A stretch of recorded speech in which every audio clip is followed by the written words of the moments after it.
got the roto clear window. 30 tools in there. It's pretty dirty, but we'll clean it up. Obviously all the tooling we're gonna take out.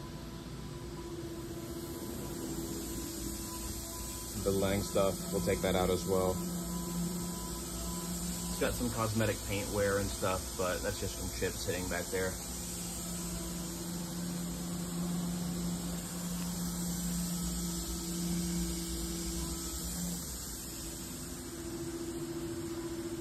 It's got the Siemens 840D control, I think, with Celos.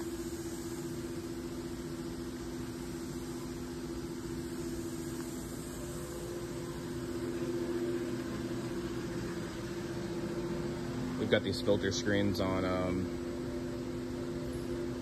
the refrigerant radiator thing to keep that clean. There's the hours.